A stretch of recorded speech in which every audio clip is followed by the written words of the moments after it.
नमस्कार व्यूअर्स, मैं हूं अमीश देवकर और आप देख रहे हैं देश का सबसे लोकप्रिय कार्यक्रम आर पार। करीब 2.5 दशक के बाद देश की ग्रैंड ओल्ड पार्टी को गांधी परिवार से बाहर का अध्यक्ष मिल गया।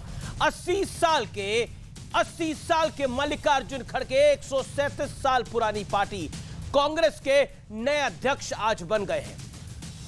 वो सीताराम केसरी के बाद दूसरे गैर गांधी है जो कांग्रेस पार्टी में अध्यक्ष पद अब संभालेंगे। लेकिन रिजल्ट आने से ठीक पहले खड़गे के खिलाफ चुनाव लड़ रहे शशि थरूर की चिट्ठी पर बवाल हो गया। इस चिट्ठी में आरोप लगाया गया कि कांग्रेस अध्यक्ष के चुनाव में गड़बड़ हुई है, धांधली हुई है। यानी जो कांग्रेस कई बार ईवीएम पर सवाल उठा चुकी है, वो खुद बैलेट वाले चुनाव के आरोप में फंस रही है। और दिलचस्प बात यह है कि कांग्रेस पार्टी के ही नेता ये कह रहे हैं कि हारने वाले इस तरह चुनाव पर सवाल उठाते ही हैं। लेकिन आज एक और बड़ी घटना हुई है। कांग्रेस अध्यक्ष का रिजल्ट आने से पहले राहुल गांधी आंध्र प्रदेश में प्रेस कॉन्फ्रेंस कर रहे थे, जिसमें उन्होंने कहा कि मेरा भविष्य खड़गे जी और सोनिया गांधी जी तय करेंगी। तो सवाल यह है कि क्या कांग्रेस प्रेसिडेंट का चुनाव वाला ये मैच पहले से फिक्स था, जैसा बीजेपी आरोप लगा रही है, और क्या वाकई खड़गे गांधी परिवार के रबर स्टैंप हैं, रिमोट कंट्रोल साबित होंगे, जैसा बीजेपी लगातार आरोप लगा रही है। आज इसी पर होगी देश की सबसे बड़ी बहस, कांग्रेस में लोकतंत्र या कंट्रोल तंत्र।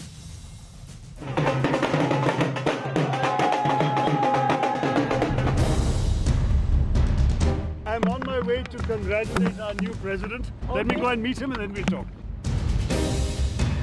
पहली बार कांग्रेस एक परिवार से दूर देख रही है, लेकिन फिर भी एक रबर स्टैंप ही ढूंढा है। उनके जो प्रतिद्वंदी हैं, उन्होंने खास बोला है कि इसके अंदर घोटाला हुआ है। नियमों का अगर अवहेलना हुई है तो उसके ऊपर जरूर जांच होनी चाहिए। 24 साल के लंबे अंतराल के बाद कांग्रेस को गैर गांधी अध्यक्ष मिल गया। मल्लिकार्जुन खड़गे 7,897 वोट पाकर जीत गए, तो वहीं शशि थरूर को 1,072 वोट मिले और वो बड़े अंतर से हार गए। तो क्या पार्टी के अच्छे दिन आ जाएंगे? देखो, कोशिश करना हमारा काम है और हर इंसान कोशिश और जो होप्स होते हैं, आशा पे आदमी काम करता है और यशस्वी अपेक्षा करता है। लेकिन कई बार ईवीएम पर उंगली उठा चुकी कांग्रेस खुद अपने घर में बैलेट वाले चुनाव में भी घिर गई और सवाल उठाने वाले भी अपने ही थे। शशि थरूर के पोलिंग एजेंट सलमान सोज ने चुनाव में धांधली का आरोप लगाते हुए कांग्रेस इलेक्शन अथॉरिटी के चेयरमैन मधुसूदन मिस्त्री को चिट्ठी तक लिखी, जो सार्वजनिक भी हो गई। चुनाव होते हैं तो हारा हुआ व्यक्ति इस प्रकार के आरोप लगाता रहता है। वो ठीक नहीं हुआ है हमारे हिसाब से। हमको कहना था हमारा पार्टी का इंटरनल इलेक्शन है। लेकिन विवाद इतना ही नहीं है।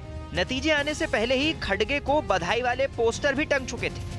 इतना ही नहीं, रिजल्ट से पहले ही अपनी प्रेस कॉन्फ्रेंस में राहुल गांधी ने यहाँ तक कह दिया कि मेरा भविष्य खड़गे जी तय करेंगे।